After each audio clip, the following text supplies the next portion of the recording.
기도하겠습니다. 주님께서 오늘도 우리에게 새로운 생명 주시고 무엇보다도 주의 말씀을 묵상하고 또 상고하는 그런 시간 주신 것을 감사드립니다. 복 있는 의인은 주야로 주의 말씀을 묵상하는 걸로 양식을 삼는다 하였사온즉 우리들이 좀 더 부지런한 게 하나님의 말씀에 대해서 잘 묵상하고 또 그것을 우리의 삶을 통하여서 증거해내는 그런 은혜를 더하여 주옵소서. 예수님 이름으로 기도합니다. 아멘. 이제 골로새서가 우리들에게 무엇을 말하고 있는지 그런 것을 지금 생각하고 있는 중입니다. 골로새서 그러면 느낌이 좀 뭐랄까요, 어떻게 느낄지 모르겠는데 원래 이제 콜로시누스라고 하는 것이 뭐냐면 이제 그 골로새 지방이 거기에 류쿠스 강이라고 하는 그 강이 이렇게 하나 흘러가요. 근데 거기 지역이 굉장히 넓어. 그래서 이게 야트막한 언덕이 끝이 안 보일 만큼 쫙 이렇게 퍼져요. 이렇게 강을 중심으로 양쪽으로 되게 폭이 넓고 거의 한 이쪽에서 첫째 보려고 그러면 한 4, 5km 이상, 4, 5km도 넘겠다 뭐 저건. 굉장히 그 폭이 넓은 그런 그런 지역인데 이게 영어라는 말이 영어가 이게 아니 용어가 이렇게 넓은 초당에 이렇게 이제 들어가가지고 강이 이렇게 그렇게 큰 강은 아니에요. 강이 흐르는데 이걸 밸리라고 그래요. 계곡이라고 해요. 계곡. 그러니까 우리나라는 계곡 그러면 수락산 계곡, 무슨 한라산 계곡, 무슨 계곡하면 이렇게 물이 막 세게 흘러가고 거기에 이제 돌멩이가 바위가 많고 거기에 이제 사람들이 들어가서 이렇게 여름에 이렇게 쉬기도 하고 그러는데 여기는 그냥 강이 밋밋하게 흐르고 무슨 바위도 별로 없고 단지 근데 어쨌든 양쪽으로 이렇게 얕은 언덕이 쭉 펼쳐 나가니까 그냥 계곡 그러니까 저도 처음에 이게 계곡이라고 그래가지고 상당히 이렇게 막 험산줄령 그런 속에 있는 계곡인 줄 알았어요. 그 계곡으로 바울이 갔다 그러니까 야 진짜 얼마나 고생했을까. 우리 조그만 산 이렇게 계곡만 이게 관악산 계곡만 넘어가려고 되게 힘든데 가서 보니까 너무 탱크 수백 대가 다녀도 될 만큼 그게 좋은. 근데 거기에 이제 목초지가 이게 계곡이 쭉 있으면 목초지가 너무 많고 햇빛이 좋고 그러니까 여기서 뭘 하냐면 양을 이제 많이 키웠단 말이죠. 그 옛날에 양을 많이 키우면 거기에 이제 양털이 나오잖아요. 근데 그 여기 골로새 이쪽에 염료가 아주 진한 검은색 광택이 나는 그런 염료가 발달이 돼 있어가지고 또 이 물이 여기 있는 강물이 이 염료하고 이 양털에 그 염색하는데 아주 딱 이렇게 잘 알맞는 이 지역이 주로 이제 석회석이 많은 그런 지역인데 그게 아무래도 뭐 영향을 미치는 건지 어쩐지 모르겠지만 그래서 그 콜로시누스라고 하는 그 제품이에요. 그게 말하자면 그걸로 이제 옷감을 짜면 아주 뭐라지? 양털로 짠 옷감을 뭐라고 그래? 양모? 그러니까 양모인데 양모야? 그 옷감도?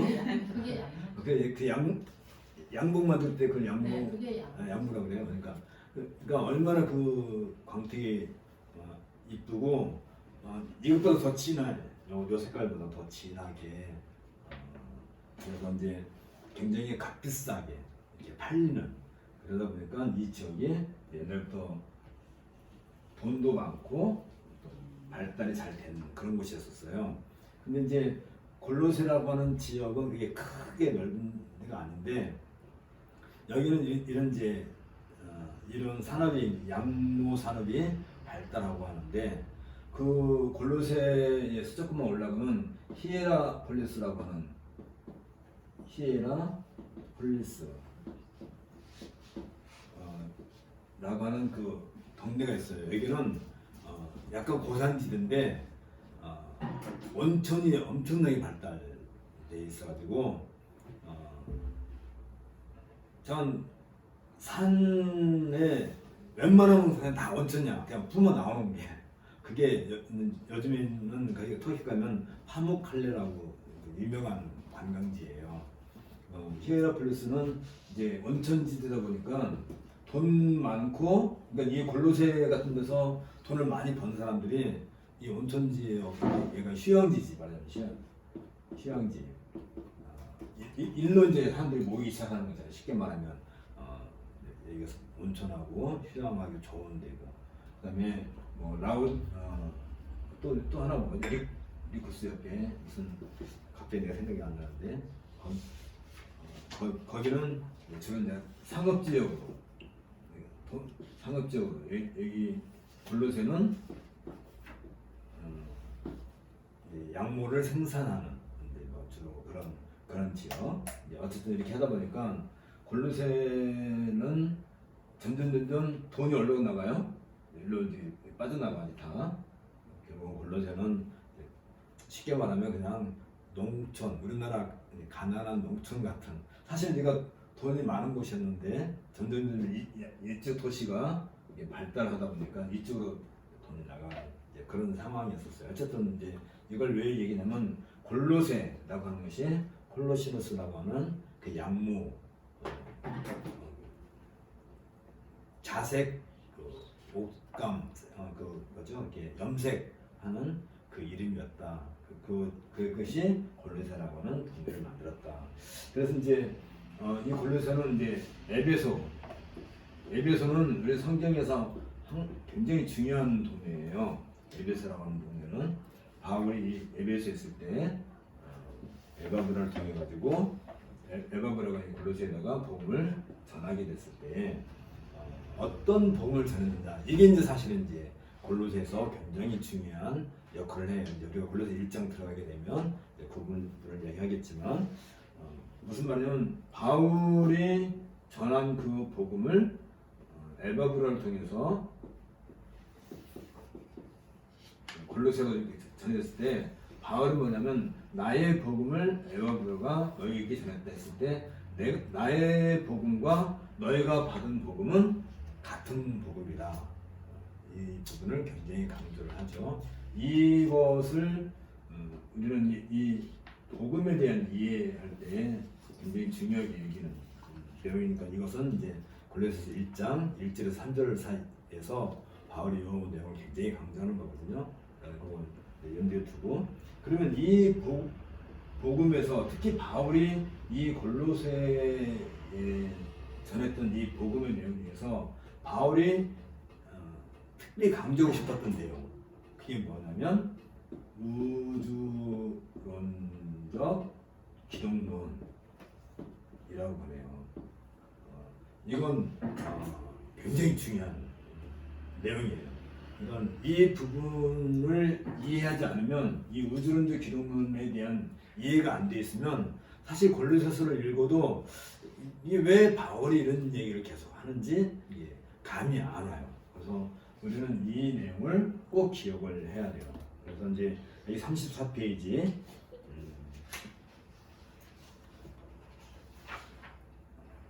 바울의 그 가운데 보면 골로새서 주제해 놓고 바울의 우주론적 기독론 이게 나와요. 왜 이 우주론적 기독론이 바울은 이걸 굉장히 중요하게 얘기했느냐 하면 이 히에라폴리스라고 하는 이 히에라는 말 자체가 이게 여신 이름이에요. 여신 이름인데 그러니까 이 지역 그 부르기아 지방에 있는 그 지역에서 섬기는 여신이란 말이죠. 이 히에라 여신과 히에라폴리스가 아까 뭐라고 그랬어요?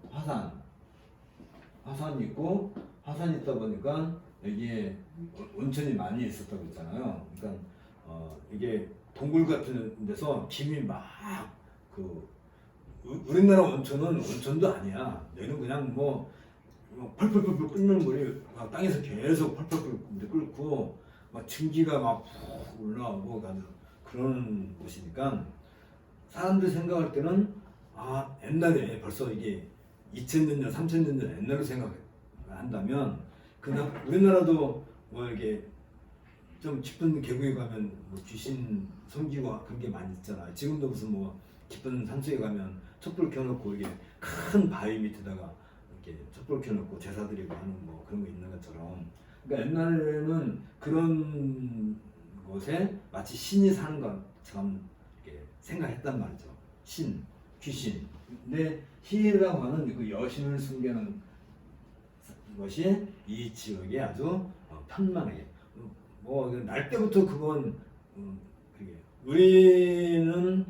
우리나라는 날 때부터 제일 먼저 듣는 것이 이제 지금 기독교가 많이 발달됐으니까 이렇게 발전됐으니까 그렇지만 우리는 어렸을 때부터 어떤 얘기냐면 너는 삼신 할머니가 점지해 주셨다. 그리고 뭐 성황당 성황당 신이 무슨 선 있죠? 무슨 성황당은 신이 있고 그 신이 보통 일상에서 우리나라 사람들 늘 접하고 살았던 거거든요. 그 다음에 장독대에 가면 장독대 신이 있고 부엌 몽달귀 신은 어디 신이지? 몽달귀 신은 부엌에 가면 정지라고 이제 부엌은 거기 가면 또 그 신이 있고 장독신. 그러니까 이런 신들이 보통 우리 일상생활에서 그냥 늘 접해졌던 것처럼 이쪽 사람들은 이 히에라라고 하는 그 여신이 보통 그냥 일상에서 그냥 늘 접하는 그런 상황이었단 말이죠. 근데 이게 우리나라 말하면 이 히에라 신을 섬기는 것이 우리나라 말하면 무속신앙 같은 그런 거예요.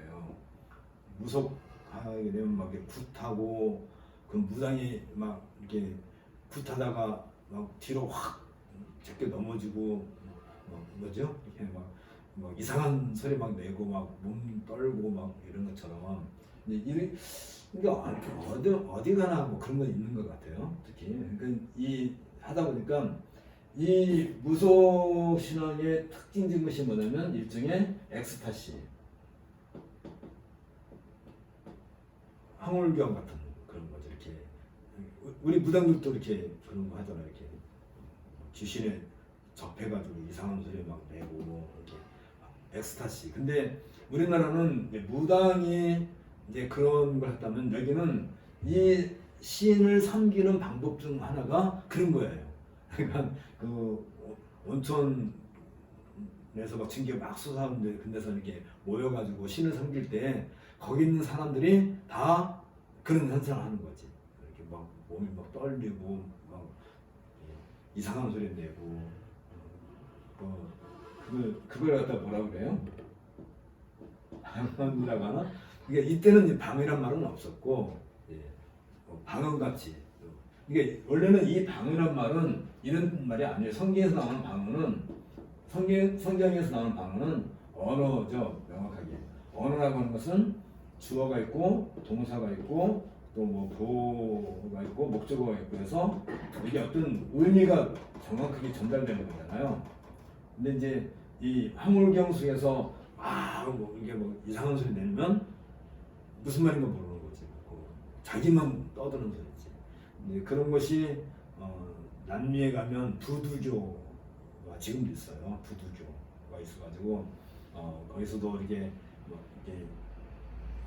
신을 섬길 때 부두교는 조금 고약한 신을 섬기는 거예요. 거기는 꼭 사람 재물을 갖다 바쳐서 지금 어떻게 하는지 모르겠어요. 옛날에는 사람을 처녀나 어린 아이를 재물을 바쳐놓고 그 옆에서 막 이렇게 빙빙 돌다가 그런 막 이상한 신내림 같은 그런 경험을 하고 막 이상한 소리 하고 그게 좀 심하면 어떻게 해요? 막 자기 몸을 막 이렇게 핥히고 막 피를 막 흘리고 그러니까 그 부두교 그 영상 같은 거 보면 막 빨간색으로 온몸을 막 이렇게 장식하고 하는 것이 피를 이렇게 흘려도 표가 잘 안 나오겠죠. 뭐 그런 식으로.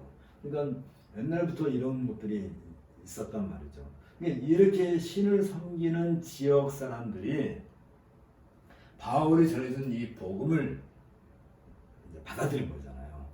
받아들였을 때 어떤 충격이 오겠어요.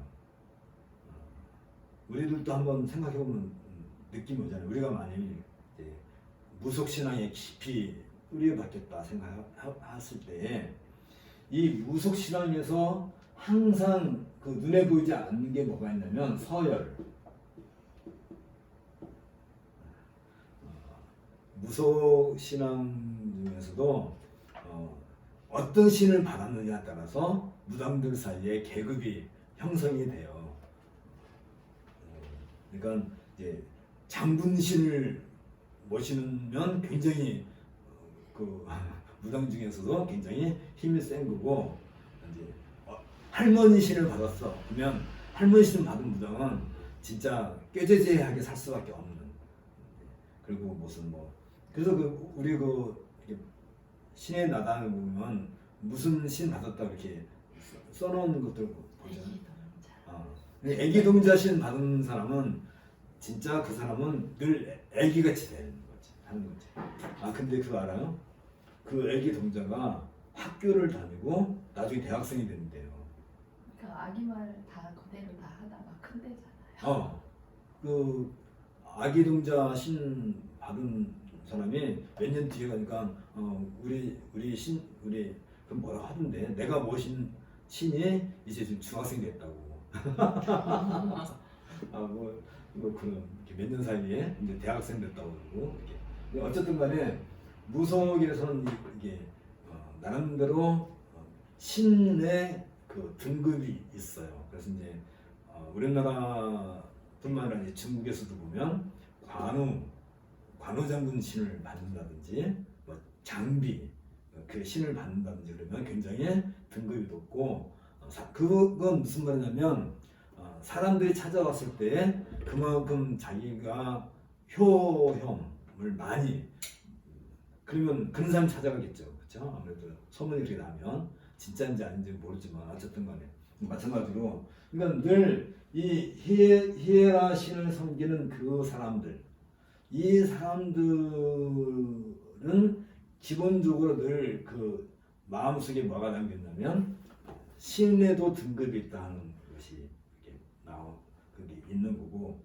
특히 이제 이 부르기아 지방 보시면 이 골로새가 있는 이 지역에 거기에는 원래가 여기는 이제 부르기아라고 하는 그 나라가 있었는데 이걸 로마에다가 다 함락을 해버렸어요. 그러니까 로마 사람들이 많이 유입이 되다 보니까 이쪽 지역이 특히 에베소도 마찬가지지만 이쪽에 헬라 문화 말하면 그런 문화가 굉장히 발달이 됐어요.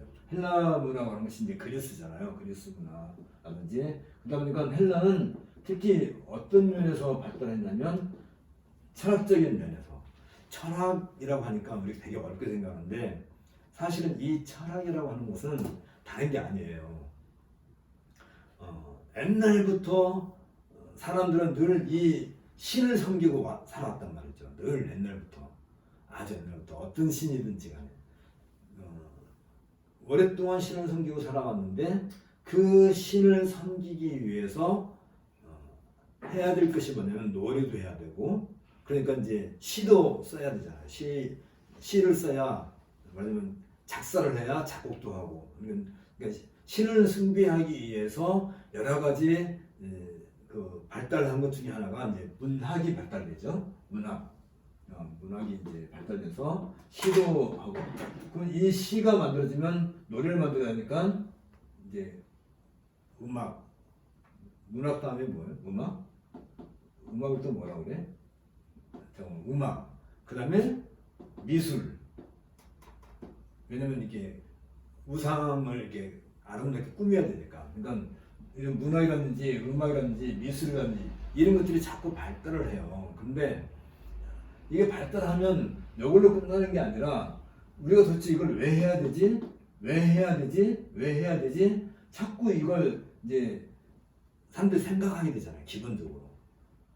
그러면 신을 섬길 때 우리가 이게 최대한의 예의를 갖추고 이런 걸 예식을 갖춰야 되는데 이제 그 중에 어떤 사람들은 우리가 이걸 왜 해야 되지 하는 생각도 하다 보니까 우리는 도대체 누구지? 우리는 누구냐? 우리 인간은 뭐냐? 그래서 이 인간에 대해서 인식, 그래서 인식론이 이제 발달을 하게 되는 거죠. 그러면서 이제 그런 것들이 점점 고도화돼 가지고 도대체 이 만물은 어디서부터 나왔는가, 어디에서부터 나왔는가 할 때 우리 고등학교 때 철학 시간에 배웠죠. 그 옛날에 고대 시대 그 철학에서 만물의 기원 해가지고 만물은 어디서부터 나왔다고 그래요? 불, 물, 공기, 그다음에 또 하나가 있는데 흙, 뭐 이런 곳에서 만물이 나왔다고 그래. 근데 사실 불이라든지 물이라든지 이 공기라든지 흙이라든지 이게 만물의 기원은 아니잖아요. 근데 이제 일단 거기서부터 시작을 하는 거지. 여기서부터 막 왜냐면 흙에서 나무가 막 나오고 풀이 자라고 하고 뭐 불이 없으면 또 사람이 살 수 없고 공기 없으면 안 되고 하다 보니까 이제 이게 만물이 여기서부터 나왔나 이렇게 생각하다가 왜냐면 보통 이 옛날 종교에서는 옛날 고대 종교에서는 항상 무엇과 무엇에 싸우냐면 빛의 신하고 어둠의 신하고 늘 싸우는 걸로 이해가 돼요. 빛의 신, 우리 성경에도 이제 우리는 빛의 자녀라. 또 사탄을 가르쳐 뭐라 그래요? 어둠의 세력이다. 성경도 그런 얘기 나와요. 근데 이게 인간들이 가지고 있는 어떤 그 빛이라고 하는 것에 대한 어떤 그 개념, 또 상대적인 어둠에 대한 개념 이런 것이 공통점이라는 거겠죠. 어쨌든 간에. 자관. 하나님께서 가장 먼저 창조하신 것이 뭐예요? 첫째 날에 하나님이 가라사대 빛이 있으라 하시매 빛이 있었더라. 빛은 이런 우리가 말하는 이런 광선 이런 빛이 아니고 밝음이죠. 밝음. 다시 말하면 우리가 공부를 많이 하면 머리가 밝아졌다 그러죠. 눈이 밝아졌다. 머리가 밝아졌다 할 때 그 밝음 그거고. 그럼 밝음 반대말은 무슨 말이야? 그 어둠이지. 어둠은 무식하고 뭐라고 할까? 그러니까 어쨌든 빛과 어둠에 대한 이것이 옛날부터 종교로 쭉 있어가지고 내가 어떤 신을 섬기면 내가 이 빛의 세계로 나아간다 하는 것이 보통 종교들이 일반 그 종교들이 다 가지고 있는 거잖아요. 예를 들면 우리가 어렸을 때 혹시 그런 거 얘기 다 들었겠죠. 극락 또 이렇게 천국 할 때 천국에 대한 개념은 항상 뭐예요? 빛, 지옥은 뭐예요? 이렇게 어둠컴컴한 곳에서 불이 뜨거운 불이 있어서 뜨거운 불로 계속 이렇게 불지옥, 그래서 불지옥이라는 말이 나오잖아요. 그건 빛이 없는 곳이잖아. 그러면 이런 빛이 없는 거예요? 이런 환하게 비춰주는 이 빛이 없는 그게 아니고 말 그대로 어둠의 그런 것처럼. 그러니까 이런 것들에 대해서 사람들의 이 종교를 통해서 이제 발달된 것이 문학, 음악, 미술뿐만 아니라 조형도 나오겠죠. 예. 어떤 뭐라고 해야 되나 이제 신상도 만들어야 되고 하니까 그러려면 또 신전도 거쳐야 되잖아요. 아주 이 2000년 전만 하더라도 신전이 엄청나게 큰 신전들이 많이 지어졌으니까 건축술 이런 종합 그런 예술들이 이제 막 발달될 때에 사람들도 우리는 도대체 뭐길래 이런 일을 해야 되는지 하면서 시작한 게 뭐라고요? 철학이라는 거지. 철학. 그럼 이 철학은 늘 무엇에 대한 연구예요? 인간 자신에 대한 연구지. 그러니까 이 종교 영역에 속해 있던 이런 것들을 인간 세계로 가져와가지고 옛날에는 그러니까 종교라고 하는 그것에 대해서는 절대되기 때문에 구태여 뭐 그걸 뭐 연구하고 뭐 이렇게 대상을 삼지 않았을 텐데 거기에 대해서 약간의 어떤 인간에 대한 의지, 그러니까 종교의 세계를 다시 말하면 종교의 세계를 철학은 인간의 세계로 가져온 거지. 인간의 세계로. 그게 철학이란 말이죠. 그러니까 철학은 철저히 인본주의를 가져오게 되죠. 인본주의.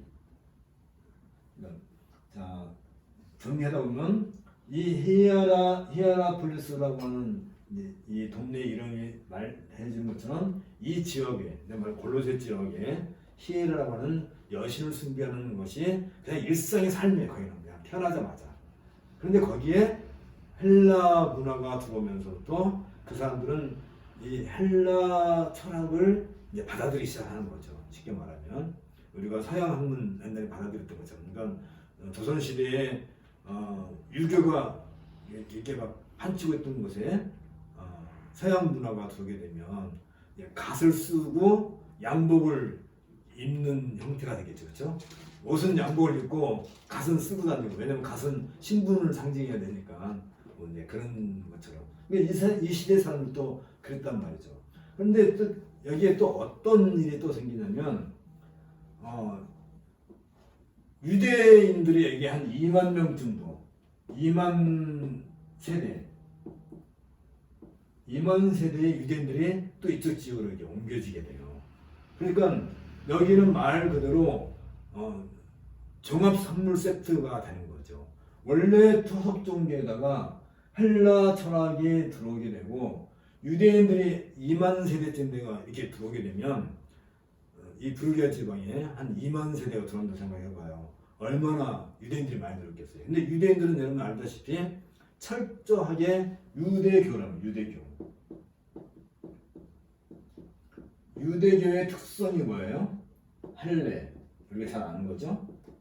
이 사람은 꼭 할례를 받아야 되고, 그 다음에 안식일을 꼭 지켜야 되고, 그 다음에 음식. 이건 바울 서신 어디든지 이 유대교와 관련해서는 요 내용이 빠지지 않아요. 이게 다 연결되는 거죠. 할례를 받아야 되고, 그 다음에 안식일을 꼭 지켜요. 안식일만 지키나요? 안식년, 그 다음에 절기가 많죠. 뭐 추수, 맥추절, 뭐 이런 절기들, 뭐 초막절, 또 이게 절기라고 하죠. 이걸 절기. 그러면 이걸로 끝나나요? 음식도 지키고. 이것을 한꺼번에 항상 같이 하는 것이 뭐냐면 회당. 시나고그라고 하는 그 회당 중심의 자기들끼리의 개토. 그러니까 외부인들은 들어오지 못하게 하고 자기끼리만 문화를 형성하는 아주 독특한 그런 것이 유대교죠. 유대교는 말 그대로 종교예요. 쉽게 말하면 하나님을, 여호와를 섬기는 종교인데 그 종교 자체가 그의 삶이야. 회당 중심의 생활. 요즘 우리 기독교도 이런 것은 좀 생각을 좀 해야 될 건데, 어쨌든 그거 나중에 얘기하고. 그러니까 유대교도들은 이게 아주 몸에 아주 꽉 박히는 거지. 그냥 유대인이라고 하는 그 자체가 이거예요. 그러니까 이 지역의 토속 종교에다가 헬라 철학에다가 유대교가 짬뽕이 됐단 말이죠. 근데 이 유대교는 회당 중심으로 할 때 이들은 아직은 예수 그리스도의 복음을 받지 않은 사람들이잖아요. 그러니까 이 유대교가 이 헬라 철학을 만나고 또 주변이 이런 토속 종교와 접촉을 하다 보면 유대교도 은근히 주변과 손을 잡게 되고 변질을 하게 돼요. 순수한 유대교가 아니라 이런 헬라 철학이라든지 이 토속 종교의 이런 것들이 짬뽕이 된, 그래서 일종의 혼합주의,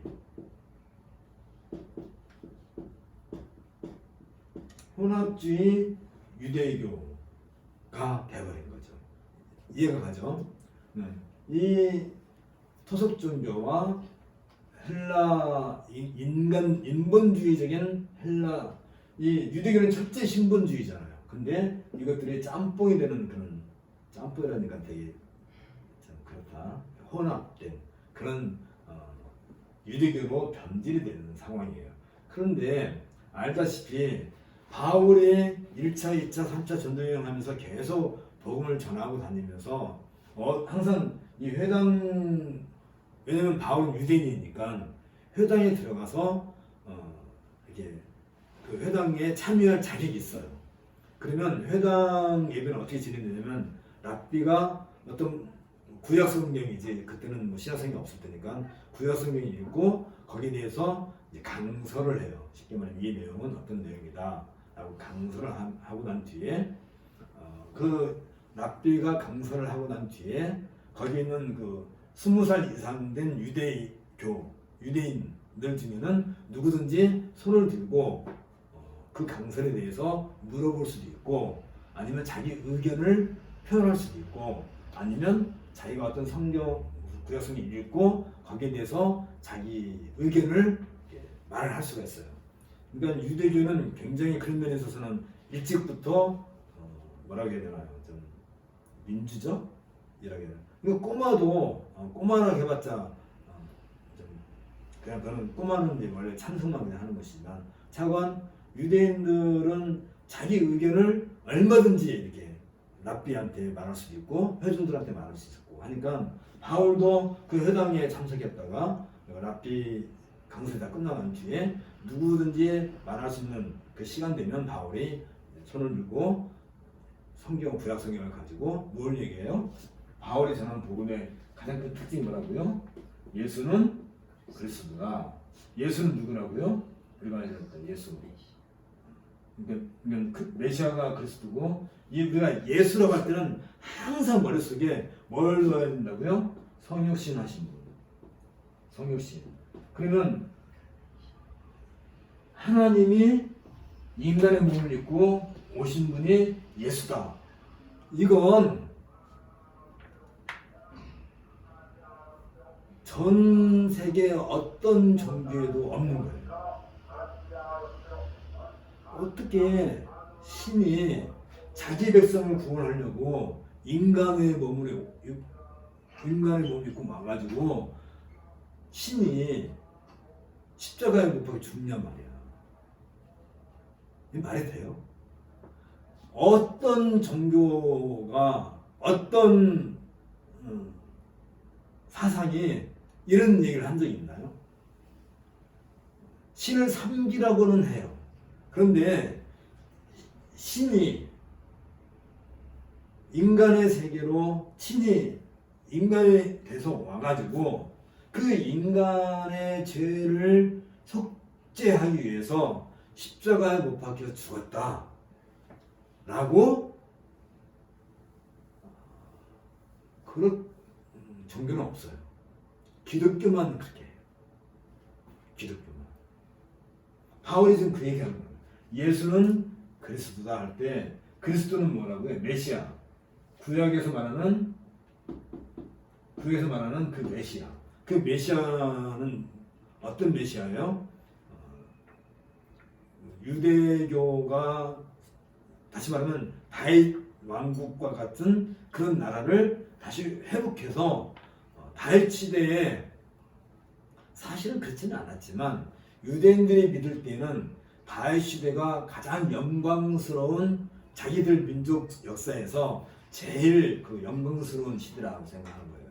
그러니까 그 나라가, 다윗과 같은 그런 나라가 다시 회복될 것을 갖는 그 믿음이 메시아 사상이라는 거거든요. 그게 메시아 사상이란 말이지. 구약에서는 메시아 사상을 자세하게 얘기해 주죠. 에레미야라든지 이사야라든지 뭐 이게 다니엘이라든지 뭐 하든 또 에스겔이라든지 많은 그 구약 선지서들이 무엇에 대한 얘기를 하는 거예요? 말라기 선지자도 마찬가지죠. 뭘 얘기해요? 메시아의 오심에 대해서 얘기한단 말이죠. 그러니까 유대인들은 그 메시아가 오실 것이다 라고 하는 그 소망을 가지고 종교 생활하는 것이 유대인 교지. 근데 바울은 뭐라고 얘기해요? 그 메시아가 누구라고요? 예수는 곧 그리스도다. 그러니까 이 예수가 곧 메시아다. 근데 이 예수는 누구라고요? 하나님의 성육신에서 이 땅에 오신 분이다. 이걸 무엇을 가지고 증명을 해요? 구약 성경을 가지고. 그러면 회당 안에서 그 말 들을 때 회당에 있는 유대인들이 어떻게 되겠어요? 완전히 얼굴이 푸르락누르락 하는 거지. 아니 우리는 지금 메시아를 기다리고 있는데 그 십자가에 못 박혀 죽은 그 예수가 메시아란 말이니? 하고 바울을 거의 죽이려고 하는. 그러니까 우리가 1차, 2차 전도여행에 보면 유대인들이 악착같이 바울을 쫓아다니면서 바울을 죽이려고 했던 이유가 뭐예요? 바로 그것 때문에 그런 거란 말이지. 이것 때문에. 근데 이런 부분에 대해서 유대인들과 늘 부딪혀 왔었던 그게 이제 바울 복음의 어떤 큰 특성인데, 이 바울 복음과 이 혼합된 유대교와 기존에 있는 무속 신앙과 또 헬라에서 온 그 철학이 이 골로새 교회에 어떤 문제를 야기시킬 수 있잖아요. 그렇죠? 그러니까 복음은 분명히 이들이 받았어요. 그리고 예수는 그리스도라는 이 믿음을 가지고 그들은, 우리가 늘 얘기하지만 갈라디아서 2장 16절, 이건 굉장히 바울 복음에 있어서 가장 중요하다고 그랬죠. 갈라디아서 2장 16절 외워야 되는데, 예수 그리스도를 믿는 믿음으로 말미암아 그리스도 예수를 믿는 믿음으로 하나님에게 우리가 의롭다하심을 받았기 때문에, 이런 얘기를 지금 바울에게 하고 있는 거잖아요. 갈라디아서 2장 16절. 그러니까 그들이 갖고 있는 믿음의 특성, 그러니까 우리 기독교의 믿음의 특성, 이걸 갖다가 뭐라고 한다고? 이 믿음으로 말미암아 의롭다하심을 받는다 해서 이거 뭐라고 그래요? 이신칭의라고 그러죠. Justification of by faith. 그래서 믿음으로 말미암아 구원을 받는다 할 때 그 믿음이 뭐냐면 그 믿음이 예수 그리스도를 믿는 이 믿음이 그리스도 예수 부활하셔서 승천하신 거 가지고 재림하실 그 예수의 오심까지 믿는 그 믿음을 통과한 게 믿음이에요. 근데 우리 한국에서는 보통 믿음 그러면 예수만 믿으면 된다. 절대 그 말은 틀린 말이죠. 예수만 믿어서는 안 되죠. 이 예수가 어떤 예수예요? 방금 말한 성육신 하신 그 예수여야 되고, 그분이 메시아라고 하는 것만 믿어서는 되는 게 아니고, 그분은 부활하셔서 승천하셨다가 나중에 심판주로 재림하실 것이다 라고 믿는 부활신앙에까지 연결됐을 때가 그게 참된 믿음이란 말이죠. 그렇죠? 그 믿음을 얘기하는 거야. 그 믿음으로 말미암아 우리가 하나님으로부터 의롭다 하심을 받는다 라고 하는 거잖아요. 그러니까 그러면 이 믿음을 가진 골로새 교회 성도들에게 특히 이제 그다음 왜 골로새서를 이게 바울이 써서 보낼 수밖에 없었냐면, 바울이 그렇게 곳곳에 다니면서 복음을 전하고 나니까 예루살렘 이제 유대교 총본부가 있는 거잖아요. 쉽게 말하면 예루살렘에 유대교에서 두고 볼 때 저 바울 때문에 우리 유대교에 아주 큰 심각한 문제가 생겼단 말이에요. 어떤 심각한 문제가 생겼어요? 우리는 오실 메시아, 다윗 왕국을 재건하실 그 메시아를 지금도 소망하고 있고, 그 메시아가 다시 와서 건설할 것이 시온성인데, 시온성은 어디예요? 예루살렘 성이 시온 성이란 말이야. 그러니까 메시아가 다시 와가지고 새로운 메시아 왕국을 건설하는데 그게 어디서 건설돼요? 예루살렘에서 건설된단 말이에요. 근데 바울은 뭘 얘기해요? 곳곳에 다니면서 뭘 만들어요? 교회를 만들어요. 이건 심각한 부분이에요. 교회는 말 그대로 하나의 공동체고 하나의 통치가 구현되는 하나의 왕국과 같은 개념이란 말이지. 교회라는 것 자체가. 근데 유대인들은 어디에서 이게 이런 일이 만들어져야 돼요? 예루살렘에서. 근데 바울은 곳곳에다가 하나님 나라를 만들어 세워 복음으로. 그랬을 때 어떤 일이 생기겠어요? 유대교는 도대체 이게 무슨 일이지? 그래서 그 당시 유대교에서 어떤 일을 하냐면 그 교회들을 다 없애야 된다. 메시아는 어디로 오신다고? 예루살렘으로 오신다. 그리고 여기에 시온성을 건설하실 것이다. 그리고 여기에 수많은 민족들이 와서 여기에서 제단을 쌓고 하나님께 예배하는 곳인데 바울은 곳곳에 가서 교회를 만들고 거기에서 하나님을 예배하게 한단 말이에요. 그래서 어떻게 하라는 거예요? 교회에 침투를 하라는 거지. 교회에 가서 성도들에게 뭘 전하는 거예요? 유대교 사상을 전하라. 그래서 이제 바울이 1차, 2차, 3차 전도 여행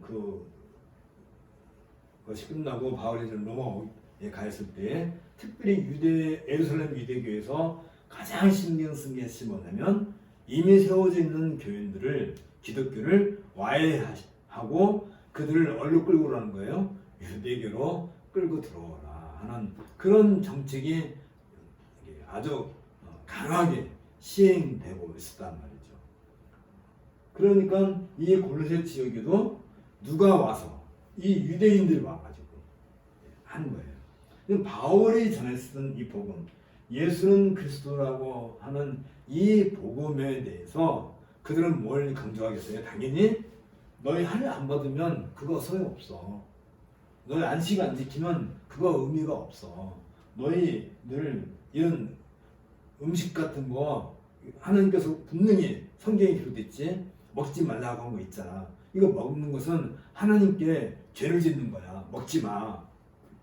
라고 할 때 이 골로새 지방에 있는 성도들은 당연히 그런 것들에 대해서 한 번 정도는 생각을 해보겠죠. 물론 그걸 거부할 수도 있을 거예요. 거부할 수도 있겠지만 그게 사람이라는 게 그래요. 사람이라는 게 이 믿음, 이 바울이 전한 복음의 가장 중요한 이 핵심적인 이 믿음만 가지고도 우리가 하나님께 의로움을 받았고 속량을 받았고 구원을 받았다라고 하는 것에 대해서 무언가 사람은 종교라는 게 뭐예요? 종교가 뭐예요? 나의 공덕을 신 앞에 쌓는 게 종교잖아요. 불교도 그렇고 유교도 조상신 섬길 때에 뭘 해요? 최대한 제사상을 정성스럽게. 그래서 얼마나 정성스럽게 하냐면 기둥뿌리도 뽑은 만큼 정성스럽게 하라는 거잖아요. 그래서 제사상 다리가 휘어질 정도로. 그래서 제사상 다리가 항상 이렇게 휘어져 있죠. 딴짓하지 않고. 제사상 다리는 이렇게 휘어져 있어요. 왜 휘어졌어요? 이게 물려서 휘어졌다 해서. 그런 생각 안 해봤어요? 밥상은 그냥 반듯해요. 우리가 보통 먹는 밥상은 반듯한데 제사상은 이렇게 휘어졌잖아요. 다리가. 그렇게 남들이 볼 때는 진짜 무거워서 휘어진 것처럼 그렇게 정성을 들이라는 거죠. 그 정성이 뭐예요? 그게 사람의 정성이 뭘로 나타나게요? 쉽게 말하면 사람은요 참 간사해서 나 너 사랑해. 남자가 여자한테 와가지고 나 너 사랑해 그러면 처음에는 여자가 가슴이 두근두근. 두 번째 왔을 때도 나 너 사랑해. 세 번째 만나도 나 너 사랑해. 10번, 100번, 1000번 사랑의 소리만 들으면 나를 사랑하는 게 맞아? 아니 다이아몬드 반지를 갖고 와야지. 아, 사랑한다는 말을 1000번 하면 무슨 소용이 있는 말이에요. 하다못해 뭐 그 뭐죠 이게 그 토끼풀로 만든 반지라도 그래가지고 손에 끼워주고 나도 사랑해라고 해야지. 그러니까 항상 여기에 뭐가 필요해요? 정성에는 항상 예물이 필요하단 말이죠. 정성을 바치는데 예물이 없는 정성은 일반 종교에서는 그건 정성이 아닌 거야. 그래서 무당이 늘 얘기하는 거죠. 아, 이 액땜을 해야 되는데 정성을 바쳐야 된다. 그럼 정성을 바쳐야 되니까 오욕제기하고 내가 정성을 아주 잘 바치면 돼요? 절대 아니죠. 그 무당은 뭐라고 그래요? 당신 정성만큼 돈을 내라는 거잖아요. 그래서 말을 못 알아들으면 무당이 뭐라 그래요? 5만 원짜리도 있고 10만 원짜리도 있고 50만 원짜리도 있고 100만 원짜리도 있어. 뭘로 할 거야? 아니 노골적으로 그러죠. 그 5만 원짜리는 뭐예요? 그러면 부적. 하나님께 부적. 옛날에는 손으로 써서 했는데 요즘은 이제 도장 찍어서 나온 부적이 주는 거죠. 10만 원짜리는 뭐 10만 원짜리는 이만한 상 하나 조그마한 거, 밥상만한 거. 50만 원짜리는 조금 큰 상 달라진단 말이에요. 정성이 뭘로 표현이 돼요? 예물로 표현이 돼요. 모든 종교는 다 그래요. 기독교는 예물이 필요해요?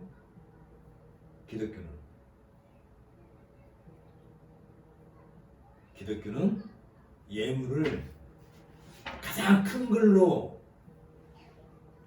해요. 뭘로 해요? 바울은 우리에게 뭐라 그래요? 너희를 산 제물로 바쳐라. 아예 우리를 통째로 바쳐.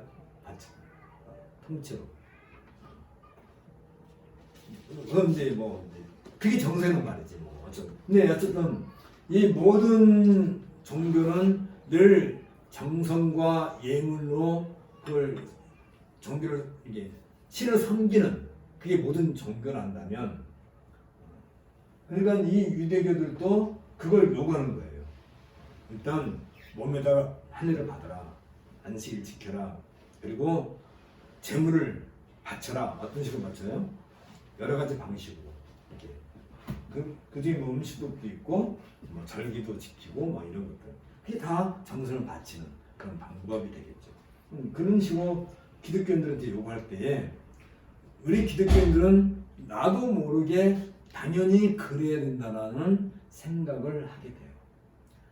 유대인들은 할례를 무지무지하게 잘하는 걸 여긴단 말이에요. 그러면서 기독교 신자 돼서 너 할례 받았어? 안 받았는데요? 왜 안 받아? 받아야지. 그러면 믿음이 없는 사람들은 할례를 받아야 되는가 보다, 이런 식이지. 그죠? 이런 것들이 이제 자꾸 교회 성도들에게 이게 와서 부딪히게 되니까, 지금 내가 뭘 설명하려고 그런 거예요? 우주론적 기독론에서 얘기하는 거잖아요. 지금 이 부분에 대해서. 그래서 바울은 이 모든 그런 일반 무속 종교라든지 철학이라든지 유대교가 말하는 이런 모든 주장들을 한 방에 깨트리는 것이 뭐냐면 바로 우주론적 기독론이에요. 무슨 말이냐 하면,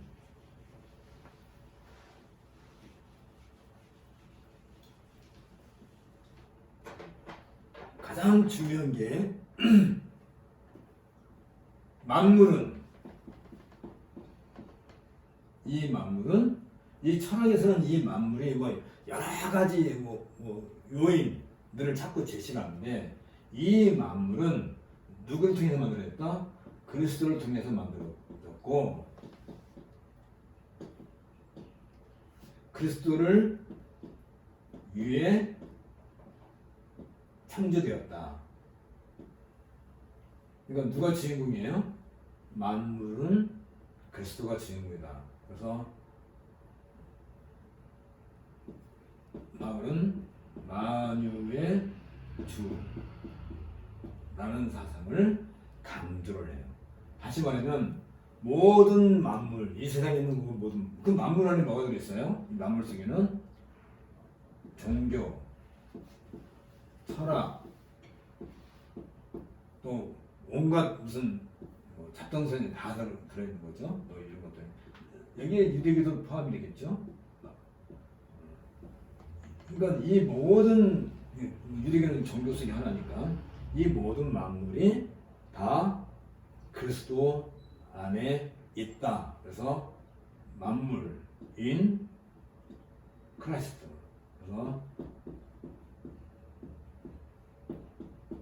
everything in 그리스도. 이게 만유라는 뜻이에요. 만유의 주. everything in Christ. 이 내용을 골로새서에서 가장 먼저 이 내용을 얘기를 하고 있어요. 왜 이 얘기가 중요하다고요? 왜 중요해요? 이 골로새에 있는 교회에 이런 유대교라든지 인본주의적인 철학 사상이라든지 또 황홀경 엑스타시 뭐 이제 그런 뭐 금욕적인 그런 종교를 가지고 있는 토속 종교라든지 이런 것들의 도전에 대해서 바울은 한 방에 그걸 날리기 위해서 바울이 강조한 내용이 바로 만유의 주 그리스도라는 얘기를 골로새서에서 하는 거란 말이죠. 그런데 이 내용은 만유의 주 그리스도라는 것은 어떤 의미가 되냐면 그 만물의 주인이라는 뜻이잖아요.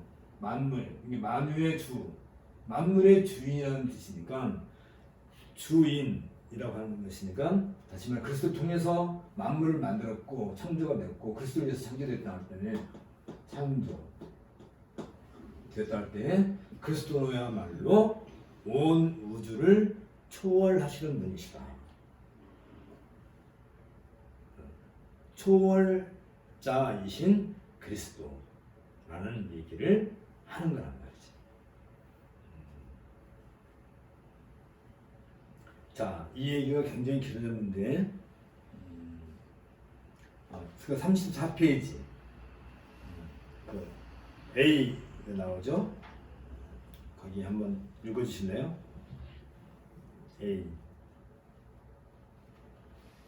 그리스도는 창조에 있어서 우주적인 동인이며 동시에 하나님 자신과 그의 피조 세계와의 조화를 회복시키시는 화해자이시다.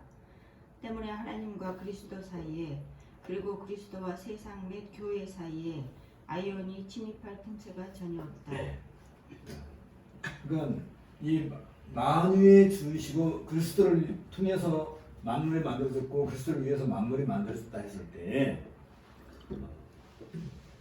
보통 이제 이 종교 다시 이제 종교 얘기를 하겠지만 이 종교는 혹시 뭐예요? 내가 정성과 예물을 바쳐서 신을 섬긴다는 것은 신을 섬기는 그 자체의 목적이 있는 것이 아니고 비연도 되어 신의 세계에 내가 귀의하는 것을 누구를 통해서? 내가 섬기는 신을 통해서. 다시 말하면 히에라 신을 섬기는 사람은 히에라 신을 섬김으로써 그걸로 인생이 끝나고 그게 목적이 아니에요. 신을 섬기는 그 자체가 목적이 아니라 그 신을 왜 섬겨요? 내가 그 신을 섬김으로 해서 내가 정성과 예물을 바침으로써 어디로 가는 거예요? 빛의 세계로 가는 거란 말이지. 그걸 갖다가 아이온이라고 한단 말이죠. 그것들이 뭐예요? 일반 세상에서는 그게 말하자면 이제 종교지. 그래서 이제 태양신을 섬긴다든지 달신을 섬긴다든지 별신을 섬긴다든지 하다못해 뭐 북두칠성신을 섬긴다든지 이런 신을 섬기는 것은 그 신을 섬기는 행위는 종교 행위지만 그 종교의 최종적 목적지가 어디냐면 그게 바로 빛의 세계란 말이지. 극락이든지 천국이든지 천당이든지. 쉽게 말하면 우리가 부처를 섬긴다 합시다. 불교에서 부처를 섬기면 내가 정성을 들이고 절을 하고 이렇게 뭐 3000배씩 절을 하고 그걸로 끝나나요? 그게 목적이냐고요. 그 자체로 끝나단 말이지. 그걸 왜 해요? 그런 고행을 왜 해요? 나중에 어떻게 하겠다는 거예요? 극락에 가겠다는 거잖아요. 그게 목적인 것이지. 극락을 가려고 하는 것이 목적인 것이지. 가서 부처섬 가서 절하고 비난이다 하고 가서 뭐 이렇게 예물 드리고 정성 바치고 나 오늘 할 일 다 했어 하고 돌아오면 그게 목적이 아니란 말이죠. 그렇게 하는 행위의 목적이 어디 있다고요? 극락 가기 위해서 하는 거란 말이지. 그것처럼 태양신이라든지 하다못해 천사를 섬긴다든지 하는 것들이 다 아이온들이란 말이야. 그런 것들이 다 그 사람들 머릿속에 있는 아이온들이에요. 그걸 왜 섬겨요? 그것들이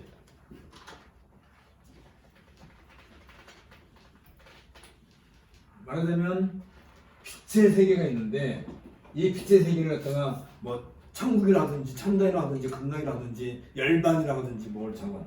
그럼 여기에 아이온들이 존재한단 말이에요. 이게 여러 가지 이제 우상 신들이죠. 이게 쉽게 말하면 신들, 여러 가지 작단 신들. 이 신들에는 뭐가 있어요? 뭐 태양신, 달신. 여러분 그 서양에 가면 여자들 이름 중에 다이애나라는 이름이 굉장히 많아요. 다이애나가 뭐예요? 그게 달신 이름이란 말이지. 그러니까 옛날에 달을 섬기던 달신을 섬기는 여자 사제 이름이 뭐겠어요? 다이애나란 말이지. 다이애나를 그런 것처럼 어쨌든 뭐 그런 것들이 있단 말이야. 그러니까 이걸 여기에다가 어떤 정성, 예물 이런 걸 바치는 목적이 뭐예요? 이걸로 끝에 요 정성과 이걸 바치는 것 자체가 목적이 끝나는 거예요. 여기 이제 우리 인간이 있는 건데 우리는 이런 아이온들을 통해서 궁극적으로 어디로 가겠다는 거예요. 이게 종교란 말이에요. 빛의 세계로 가는 게 목적이에요. 최종적인 목적이 여기잖아요. 그런데 이런 유대교가 이런 것들을 찾고 이런 예식, 형식을 강조하고 또 헬라 철학이라는 것이 이런 것에 자꾸 들어와가지고 바울은 어떻게 얘기해요? 우리의 구원은 이제 바로 이게 이렇게 올라가는 것들은 뭐예요? 구원이라고 한단 말이에요. 근데 우리의 구원은 이런 것에 있지 않고 어디 있다고요? 믿음이 있다. 네, 뭘 믿어야 된다고? 예수는 그리스도고 그리스도 예수에 대한 믿음이다. 이걸 얘기할 때 사람들은 이 믿음은 눈에 보이지 않고 어떤 형식에 얽매이지도 않고 또 격식이라는 게 없잖아요. 쉽게 말하면 믿음이 어떤 격식이 있나요? 없죠? 그러면 눈에 뭔가 보이는 것이 사람들 마음을 빨리 이렇게 유혹을 해요. 할 일을 받는다든지 안식일을 지킨다든지 이게 뭐 이렇게 절기를 지킨다든지 또 뭐 음식법을 우리도 그런 거 많이 하잖아요. 금식을 한다든지 우리도 또 그 금식을 왜 해요? 금식을 왜 해요? 우리 교인들이 평안하고 먹고 살만하고 아무 문제 없을 때 나 오늘 심심하니까 금식을 해볼까 하고 금식하나요? 금식 해봤어요? 조금. 해봤어요? 조금. 아니 그 조금이든지 저거 한 번이라도 해봤어요? 하루? 한 끼? 한 끼나 뭐 네. 이게 왜 했어요? 하나님 바라보기 위해서. 하나님을 바라보는데 금식 안 하면 안 봐. 금식하면 그런 외적인 요건들이 방해가 되니까. 그러니까. 그래서 이제 나도 옛날에 이제 학교 다닐 때 주로 언제 금식을 하냐면 이제 그 고난 주간에 금식을 많이 하잖아요. 학교에서 의무적으로 성금요일 날 해가지고 하루를 금식을 해서 기숙사에서 밥을 안 줘요. 그러니까 금식을 이제 하라고 하는 거지. 그뿐만 아니지 뭐. 나도 금식 여러 번 해봤죠. 고등학교 때 믿음이 좋았을 때거든. 네, 금식을 왜 하겠어요, 우리가? 그만큼 정성을 쌓아보겠다는 거잖아요.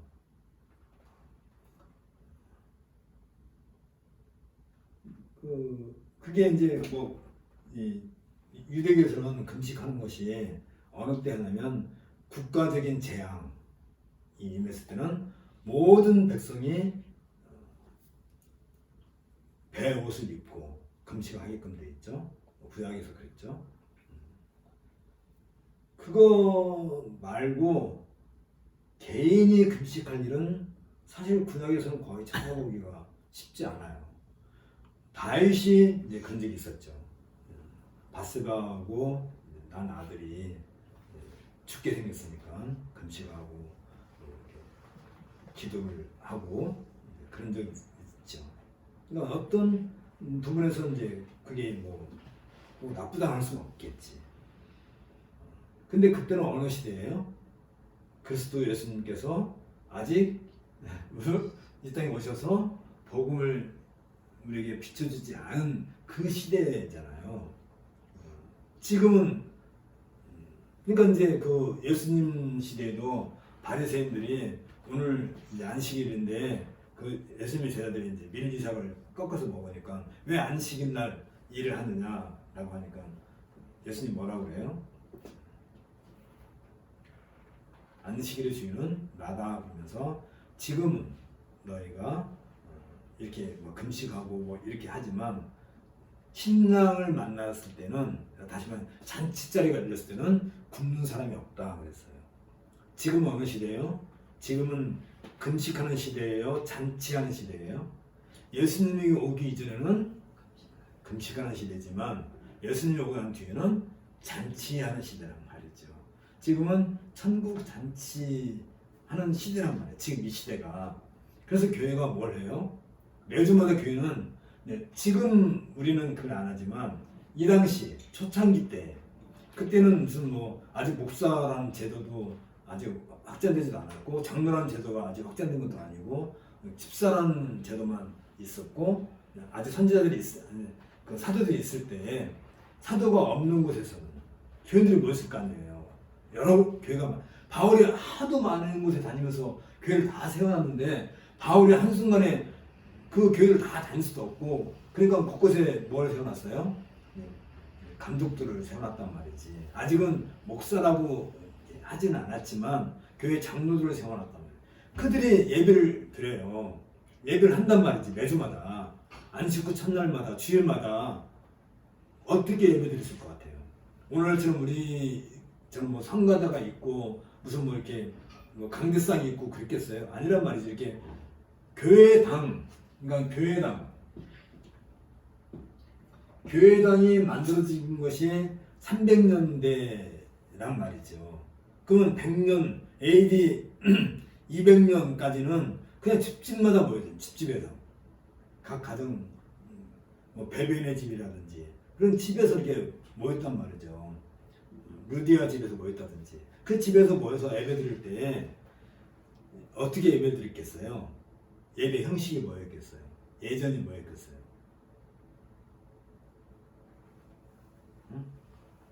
예수님께서 십자가를 지시기 전에 잡히시던 그 밤에 그 저녁에 예수님께서 하신 게 뭐예요? 성만찬을 제자들에게 베풀어 주셨죠? 이것은 내 몸이니 받아 먹으라. 이것은 내 피니 마시라. 성만찬을 하시고 성만찬을 해가고 뭐라고 하셨어요? 나를 기념하라. 이게 예배란 말이에요. 예배. 나를 기념하라. 그러면 아직 이게 지금은 뭐 목사님들이 교회마다 다 있지만 그 옛날에는 목사도 없고 그냥 이렇게 교회를 다스릴 수 있는 감독을 바울이 곳곳에 세워두긴 했죠. 그들이 나중에 장로가 됐지만 어쨌든지 간에 물론 그 중에 목사 된 사람도 있긴 하겠지만 그들이 매주마다 모여가지고 뭘 했겠어요? 바로 이걸 했단 말이지. 성만찬을 하는 거지. 성만찬. 식을 한 거지. 그러면 성만찬을 행할 때에 그들은 떡과 포도주를 먹고 마실 때에 이것은 내 몸이 받아 먹어라. 이것은 내 피니 마셔라. 라고 예수님께서 이렇게 행하신 것을 그들이 똑같이 했단 말이지. 그래서 거기는 부자든 가난한 사람이든 많이 배웠든 적게 배웠든 그 자리는 누구나 다 똑같이 먹고 마시고 근데 거기에서 누군가에게 너는 금식하라 라고 했겠어요? 예를 들어서 나는 금식할 거야. 물론 뭐 안 먹을 수도 있긴 하겠지만 신약의 교회는 먹고 마시는 교회. 먹고 마시는 교회. 그래서 4월달마다 늘 부딪히는 것이 바로 그거죠. 해마다 4월 때 되면 부활절이 기념을 하는데 부활절 전에는 항상 뭘 해요? 일주일 동안 말하면 고난주간을 늘 교회가 한단 말이죠. 고난주간을 하는데 고난주간 내동 주로 뭘 하냐면 교회가 새벽기도 그 다음에 금식을 장려한단 말이죠. 그 고난주간에는 새벽기도 안 하는 사람도 오라고 그러고 그 다음 금식을 꼭 하라고 그러고 일주일 동안 금식하면 좋은데 못하면 금요일날이라도 금식하라고 그러고 금요일날 밤이라도 하라고 그런단 말이지. 근데 그것도 말이 안 되는 게요. 유대인들은 하루가 언제 시작해요? 저녁에 시작하고 저녁까지가 하루란 말이지. 우리는 아침에 시작하고 다음날 아침까지가 하루란 말이지. 그러니까 우리는 아침 식사, 저녁 식사, 아니 아침 식사, 점심 식사, 저녁 식사 이렇게 되지만 유대교식으로 하게 되면 저녁 식사, 아침 식사, 점심 식사 이렇게 가는 거예요. 그러니까 엄격하게 말하면 우리가 금요일 저녁에 금식할 게 아니라 금요일날 낮에 해야 되나 그러면? 이상하네. 그것도 헷갈리네. 아니면 잠깐만 뭐 그게 중요한 게 아니라 그러니까 우리는 늘 그런 거죠. 우리는 먹고 마시기 위해 서 사는 거야. 이게 완전히 다른 거예요. 구약에서 그 개념과 신약에서의 개념은 이렇게 많이 다르단 말이에요. 그래서 우리는 성만찬으로서 예배를 하는 거예요. 예배. 예배의 리트로지, 예배의 중요한 형식이 성만찬이란 말이죠. 근데 이 성만찬은 우리 전에 얘기했어요. 성만찬은 말씀, 보이는 말씀이라고 하는 거예요. 그러니까 성만찬을 할 때는 항상 무엇과 같이 가야 돼요? 성경 말씀과 항상 같이 가야 되는 거지. 성경 말씀 없이 성경과 상관없이 그냥 떡 하나 주고 받아 먹어라. 포도주 한 잔 주고 받아 마시라. 그러면 안 돼요. 항상 성찬식 할 때는 말씀이 늘 동반이 돼야 되는 거지. 그래서 이 말씀은 눈에 보이지 않는 말씀, 성만찬은 떡과 포도주는 눈에 보이는 말씀이라 해서 항상 내게 뭐가 있어야 돼요? 뭐가 중요해요? 이게 다 말씀이에요. 말씀. 이 골로새서에서 골로새 2장, 3장 가면 이 말씀을 되게 강조를 해요. 어쨌든 간에 전 이 말씀 이게 뭐라고요? 이게 다 예배의 가장 중요한 핵심의 말씀이 있는 거예요. 그러니까 일반 종교에서는 이런 아이온들, 다시 말하면 어떤 신을 섬긴다든지 제사를 드린다든지 이런 방법을 통해서 이건 물질적인 방법을 통해서 빛의 세계로 가는 것을 구원한다면 우리 기독교에서는 이 말씀을 통하지 않고서는 안 되는 거지. 구원을 받을 수 없는 거고, 그러기 위해서 교회는 뭘 한다고요? 이 말씀이 곧 뭐라고요? 이 말씀을 한마디로 줄이면 예수는 그리스도라 라고 하는 이 믿음.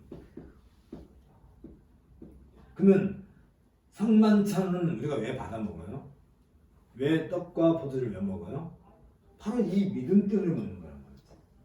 이 믿음이 없이 성만찬에 참여해서 떡과 포도를 먹는 것은 아무런 의미가 없는 거예요.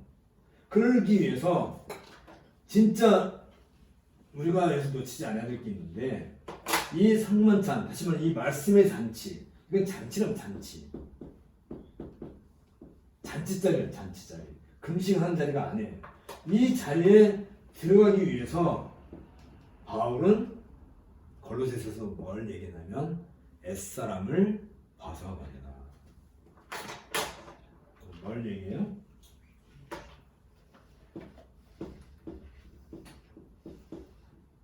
옛사람을 벗고 새 사람을 입으라. 벗고 입으라. 우리가 옷을 벗는 것은 다른 옷을 갈아입기 위해서 옷을 벗는 것처럼 옛사람을 벗어버리고 새 사람을 입어라. 그러면 새 사람을 입는 것이 뭐예요? 나는 새 사람이 되었다 한다는 것인데, 새 사람이 되었다는 것은 다시 말하면 이 자리에 가는 것이 새 사람이 되는 거예요. 그러니까 내가 옛사람을 벗었어요. 벗고 가만히 있으면 빨가벗은 거지. 새 사람을 안 입은 거지. 새 사람을 입는 이 예식을 가르쳐서 새 사람을 입는 거, 새 사람을 입는 이 예식을 가르쳐 우리는 교회에서 뭘 해요? 세례를 받는 거야. 세례. 그러니까 성부와 성자와 성령의 이름으로 내가 누구에게 세례를 주노라 했을 때, 물로 이렇게 세례를 받을 때 그 물로 세례 받는 그 자체가 뭘 하는 거예요? 새 사람을 입는 거예요. 그게 바로. 이해가 되죠? 그러면 우리 다 새 사람이 돼. 새 옷을 입은 거죠. 세례 받는 것 자체가 새가 그 바로 의미가 있는 거예요. 근데 바울은 이 옛사람을 벗고 새 사람을 입는 것을 무엇과 연관시키냐면, 이건 바울 신학에서 핵심적인 중요한 원인이라는데, 누구와 함께? 예수 그리스도와 함께 옛사람을 벗고, 예수님이 옛사람을 벗어요? 말이 돼요? 새 사람을 입고 예수님이 새 사람을 입나요? 그걸 예수님은 뭘로 상징을 해요? 십자가에서 죽으심과 다시 부활하심으로 예수님을 상징을 하십니다. 예수님이 십자가에서 죽는 것은 우리로 하여금 뭘 의미한다고요? 옛사람을 벗는 것이고, 예수님이 죽음에서 부활하신 것은 우리로 하여금 뭘 상징한다고요? 새 사람을 상징하는 거예요. 그래서 우리는 예수 그리스도와 함께 십자가에서 죽고 예수 그리스도와 함께 죽음에서 부활했다 라는 것을 상징하는 것이 옛사람과 새사람을 벗고 입는 것인데, 그것이 바로 세례란 말이에요. 세례. 그러니까 우리가 세례를 받을 때는 이 세례는 무엇과 관련돼요?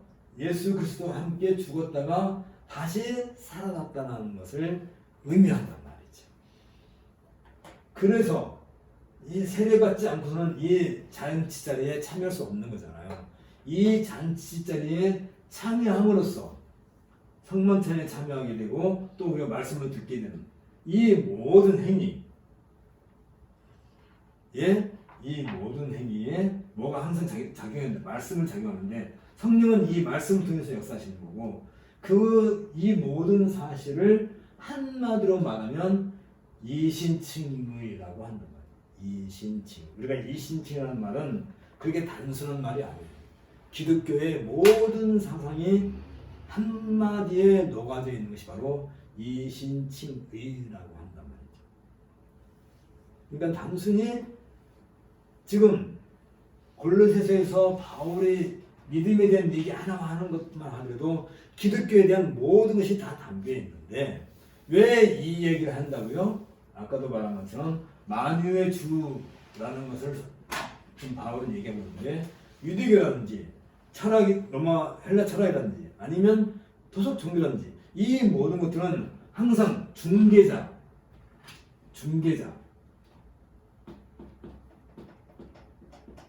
이 중개자에게 예물을 드리고 정성을 바치면 이 인간이 이 신의 세계, 빛의 세계로 간다는 것에 대해서 바울은 이걸로 얘기하지 않아요. 물론 우리도 중개자가 있죠. 중보자.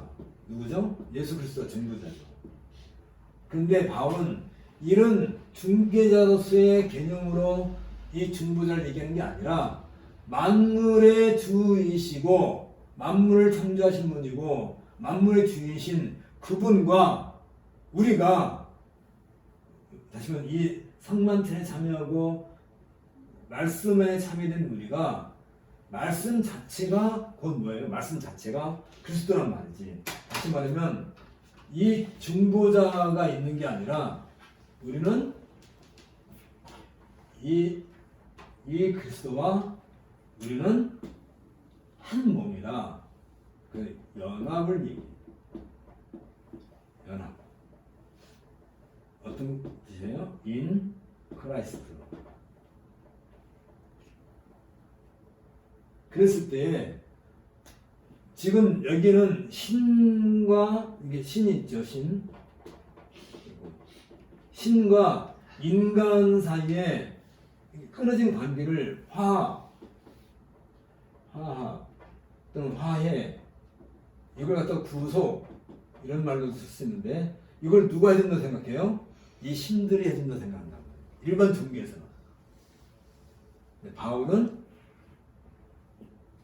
이 그리스도가 하나님과 우리 사이를 화해시키는데 어떤 방법으로 화해시켜져요? 여기는 제사 드리고 예물을 드리고 치성을 드리고 정성을 드려야 돼요.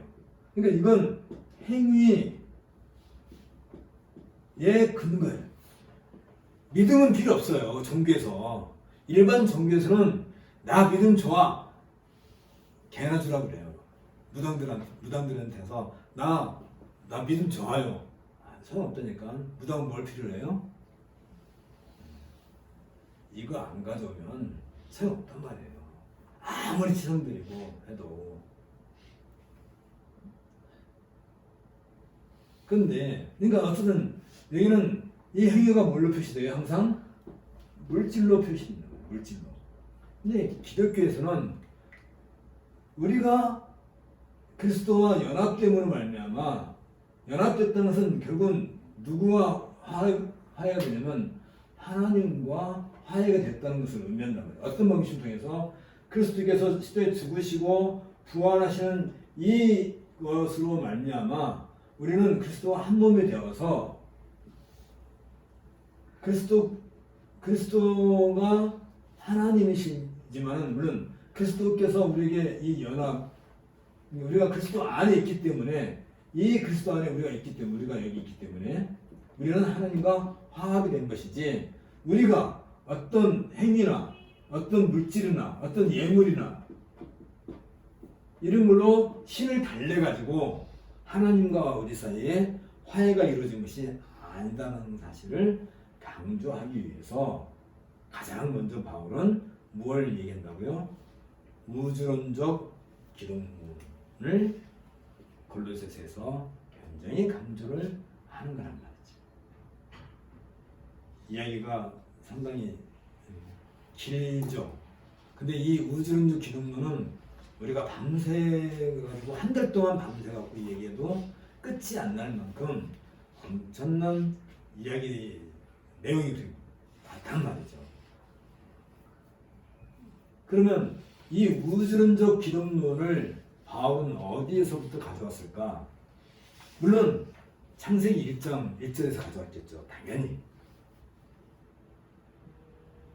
그리고 태초에 말씀이 계시니라. 그 말씀이 하나님과 함께 계셨다는 요한 사도의 그 삼각도 이런 바울의 이 여기서부터 나왔을 거란 말이죠. 그랬을 때에 하나님이 가라사대 빛이 있으라 하심에 빛이 있었다 할 때 그 가라사대라고 하는 그 말의 실체가 곧 빛인 것처럼. 그리고 바울은 개인적으로 어떤 경험을 있었냐면 자신이 이 기독교를 믿는 신자들을 잡아서 옥에 가두려고 예루살렘에 있는 옥에 가두려고 다메섹에 가는 그 도중에서 빛이신 예수님을 만났단 말이에요. 우리가 사도행전 9장에서 봤죠. 예수님이 나타날 때 뭘로 나타나셨어요? 태양보다 더 밝은 빛을 바울이 보고 우리가 태양만 바라봐도 눈이 순간 이렇게 안 보이겠는데 얼마나 강했으면 바울이 4월 동안 눈을 뜨고 있는 누가 안 보이는 거죠. 아무것도. 얼마나 강했으면. 누구를 만난 거예요? 빛이신 예수를 만난 거죠. 얼마나 밝았는지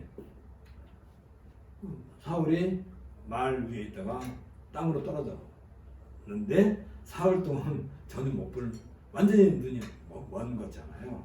그리고 아나니아가 기도해 주니까 그때서 빛을 사람을 보게 된 건데 어쨌든 간에 그때에 바울이 엄청난 경험을 한 거예요. 빛이신 그 예수님을 봤을 때에 그 예수님이 뭐라고 말을 하냐면 사울아 사울아 내가 어찌하여 나를 핍박하느냐. 지금 예수님이 핍박을 받았어요? 누구한테 받았어요? 지금 바울은 누구를 핍박하러 가는 거예요? 예수 믿는 성도들을 핍박하러 가는데 바울은 그들을 아직 만나지도 않았어요. 그들이 누군지도 몰라요. 근데 그 예수님은 그게 나라는 거야. 그 바울 네가 핍박하려고 하는 찾아가는 그들이 곧 나고 너가 그들을 핍박하는 것이 곧 나를 핍박하는 것이고 네가 이전에 예루살렘에서 핍박했던 그 대표적인 사람이 누구예요? 스데반이잖아. 스데반이 죽을 때 바울이 그 자리에서 증인으로 서 있었잖아요. 그게 바로 나다. 스데반의 죽는 모습을 바울은 바라봤고 또 자기가 수많은 사람을 예루살렘에서 잡아다가 옥에다 가뒀고 그걸로도 모자라서 시리아에 있는 안디옥까지 다메섹까지 와가지고 잡으러 왔을 때 그들이 모두가 다 나다. 그러면 예수님께서 나라고 할 때 그 나 속에는 누가 있어요?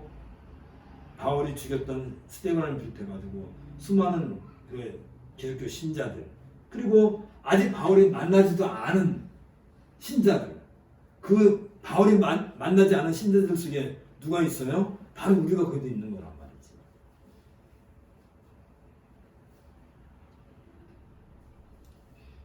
그들을 가르쳐서 예수님이 뭐라고 한다고요?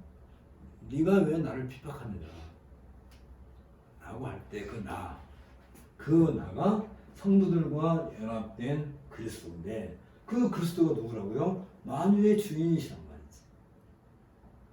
그렇다 한다면 이런 중개자들이라든지 무슨 이런 것들은 그냥 이 만물 중에 하나일 뿐이지 그 아이온들이 하나님 자기들이 믿는 신과 화해를 한다든지 그들의 빛의 세계로 갈 수 있는 능력이 이들에게 있다는 거예요? 없다는 거예요? 절대 없다는 거죠. 오로지 예수님께서 바울이 핍박하려고 했던 그 신자들 무리 속에 포함되어 있는 그들과 한 몸을 이루고 있는 교회. 바울은 아예 이걸 뭐라고 그래요? 이걸 가르쳐서 교회라고. 그리스도의 몸인 교회. 그런데 그리스도의 몸인 교회인데 이 그리스도는 이 교회의 머리라고 할 때 이 머리라고 하는 것은 온 우주의 머리이시기도 한단 말이죠.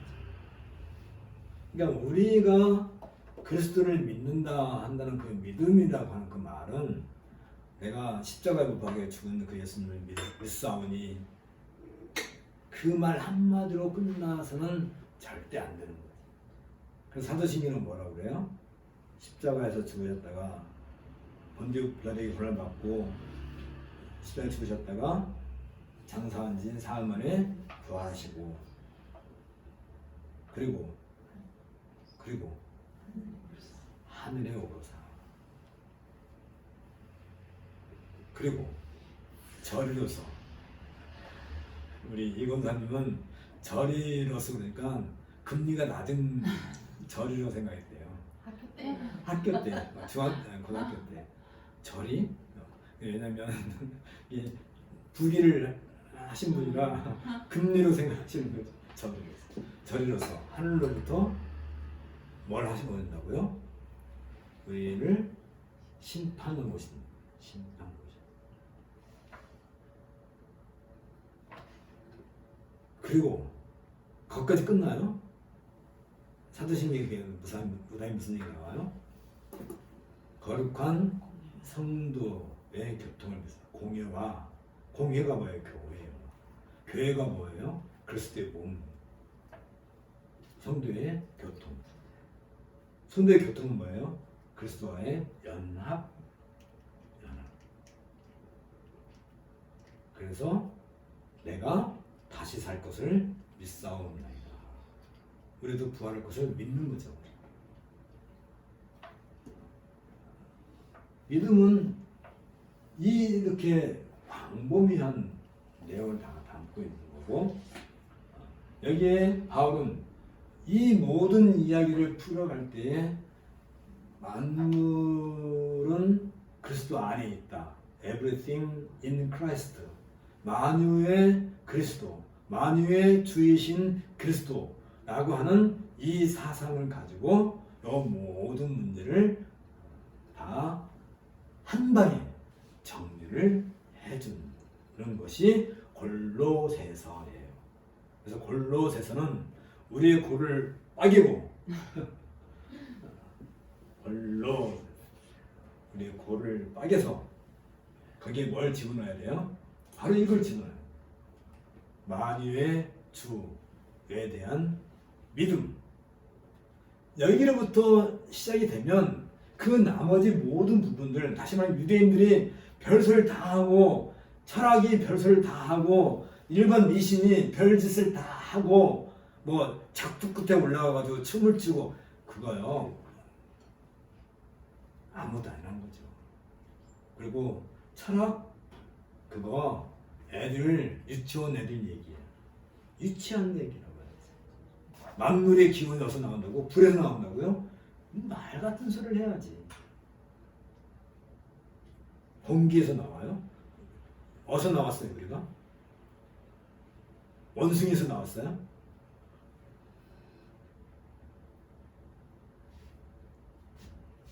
인류가 어디서 나왔어요?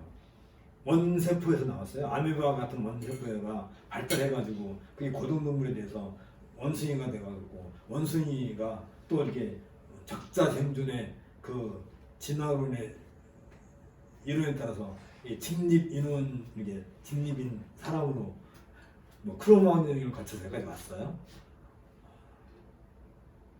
그런 인문학적인 어떤 그런 인본주의적인 어떤 학문 이름은 갖다가 바울은 뭐라고 그래요?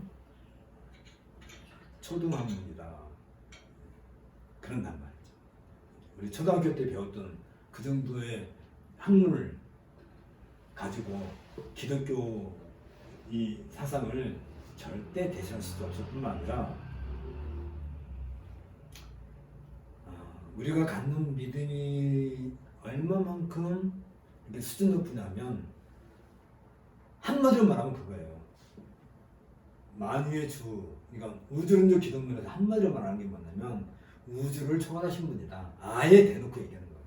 그 말은 그렇게 말하면 하나님이 세상을 창조하시니라. 창세기 1장 1절과 거의 같은 얘기예요.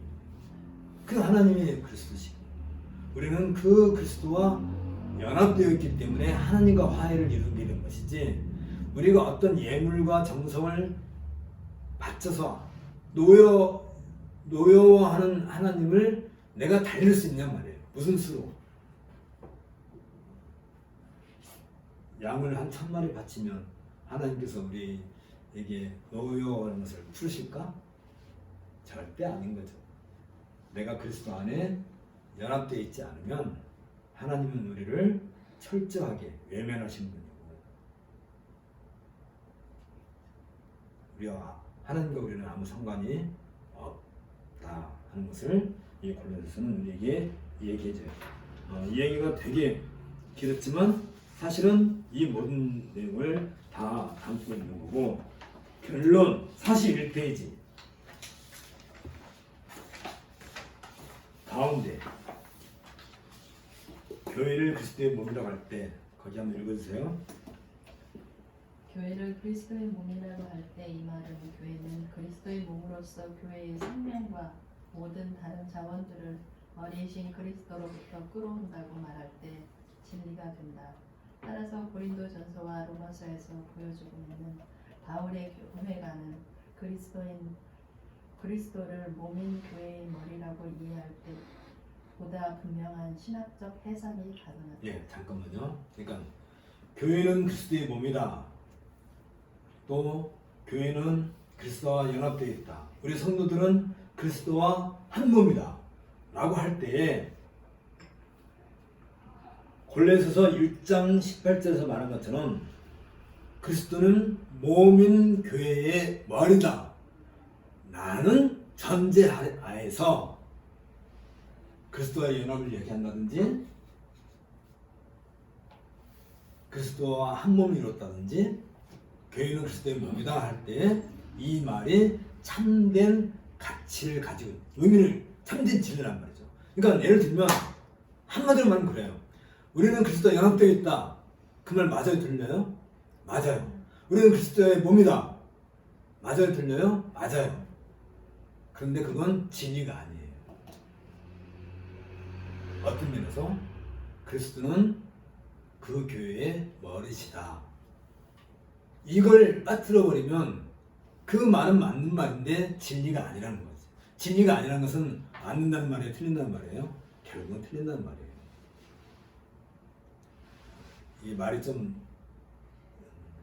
결국은 몸인 교회의 머리이신 그리스도라는 개념 속에서 우리가 연합도 얘기하고 그리스도와 연합도 얘기하고 그리스도도 얘기하고 또 교회는 그리스도의 몸이다 이런 얘기를 해야지, 몸인 교회의 머리라는 것을 빠뜨려 버리면, 그걸 빼버리면, 무지론적 기독론을 빼버리면 우리의 믿음도 헛것이고 우리가 믿는 그리스도도 가짜 그리스도고, 우리가 성만찬을 수없이 해봤자 그건 그냥 행위에 지쳐 불과한 것뿐이고, 우리가 매주마다 하나님께 와서 뭐 정성 드리고 예배 드리고 뭐 해도 이 몸인 교회의 머리시다는 그리스도에 대한 의식, 인식이 빠져버리면 우리는 남들을 미신을 섬기던 뭐 캐톨릭에서 미사를 하던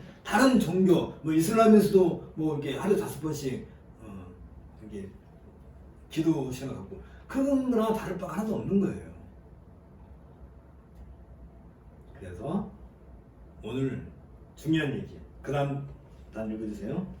그리스도를 몸인 교회의 머리라고 하는 바울의 교회가는 그리스도를 옛 창조의 머리로서만이 아니라 새 창조의 머리로 찬양하는 송영에 근거하고 있다. 여기에서 바울은 머리의 개념을 모든 피조물보다 먼저 나신 자가 아닌 부활을 통하여 죽은 자로부터 먼저 나신 자로서 교회를 생겨나게 하고 교회를 다스리시며 그의 백성들과 긴밀하게 연합되어서 그 백성들의 생명이 그리스도로부터 나온다는 의미로 이해하고 있다. 이 말은 너무 그 의미가 굉장히 중요한 의미라서 다음 시간에 이걸 좀 더 우리가 얘기하도록 하겠습니다. 이건 이 한 문단만 이해하게 되면 사실은 기독교의 핵심을 이해하는 거예요. 사실은 이 한 문단 이걸 썼는데 이렇게 한 문단으로 기독교의 핵심을 이렇게 단정하게 이렇게 정리해 줄 수 있는 사람은 세상에 몇 명 안 돼요. 그 중에 한 분이 이 책을 쓰신 분인데 진짜 이건 중요한 얘기예요. 특히 이제 골로새서 1장 15절부터 20절에 나와 있는 그리스도의 찬송시라고 하는 건데 이건 바울 신학에 있어서 아주 엄청난 최상의 찬송. 나중에 시와 찬미로 하나님 찬송할 때는 이걸로 찬송하는 거죠. 이런 걸로 시편으로 찬송할 때. 그러니까 이 부분은 너무 중요하기 때문에 오늘 다 할 수 없어서 다음 시간 여기서부터 더 진행하도록 하겠습니다. 기도하겠습니다. 주께서 오늘도 우리에게 엄청난 계시의 말씀을 주시고 우리의 영혼을 하나님께 이끌어 들이시고 또 밝음으로 가득 채워 주심을 감사드립니다. 이 말씀에 대한 이해가 없이 우리가 어떻게 하나님을 예배한다 하고 뻔뻔하게 예배당에 앉아서 입술로 찬양할 수 있는지요? 절대 그럴 수 없습니다.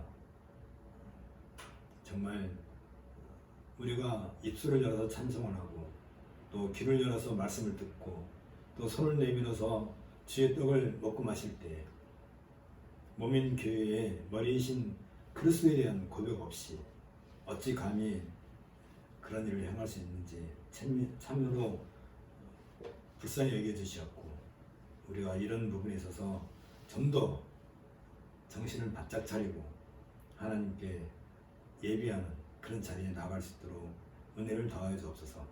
예수님 이름으로 기도합나이다. 아멘. 아멘.